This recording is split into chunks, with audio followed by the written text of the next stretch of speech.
தினத்தந்தியில் ஆசையே முதல் வெற்றி, இந்த வெற்றிக்கு முதல் பாயிண்ட் வந்து ஆசை தான் அப்படிங்கிறத வச்சு நான் ஒரு தொடரில் இருந்தேன்.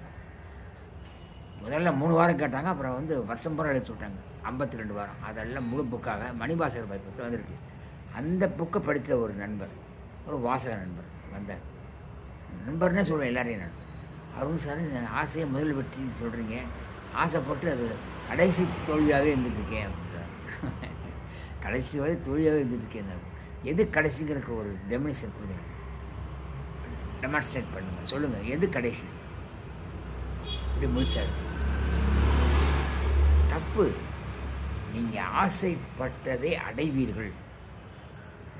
அந்த புக்குடைய நாட்டே அதான். என்ன ஆசைப்பட்டு அடைவீங்க. என்னென்னா பிறர் நலனத்தை கெடுக்கக்கூடாது, யாருக்கு கெடுதல் தருவதாக இருக்கக்கூடாது, அது உங்கள் நலனை கெடுப்பதாக இருக்கக்கூடாது.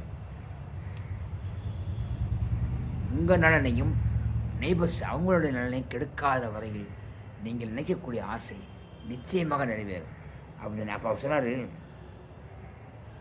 நான் என்னுடைய இறுதி காலங்கிறதுக்கு வருஷம் போகிற எப்படி போயிடுவோம்னு நினைக்கிறேன்னாரு. இறுதி நாள் என்பது யாருக்குமே இல்லைங்க. 10 வயசு பிள்ளை, 15 வயசு பையன், பிள்ளை, எல்லாம் தாங்க இருக்குது எல்லாருக்கும். முடிவுங்கிறது இருக்கிற வரைக்கும் நம்ம இருக்கணும். அது அந்த ஆசை நிறைவேற்றுவதற்கு நம்ம போராடணும். இதுதான் வாழ்க்கையின் தத்துவம் என்று சொல்லி அவர் எடுத்துக்கொண்டு சென்றார். நீங்கள் எப்படி லைக் பண்ணுங்கள், சப்ஸ்கிரைப் பண்ணுங்கள்.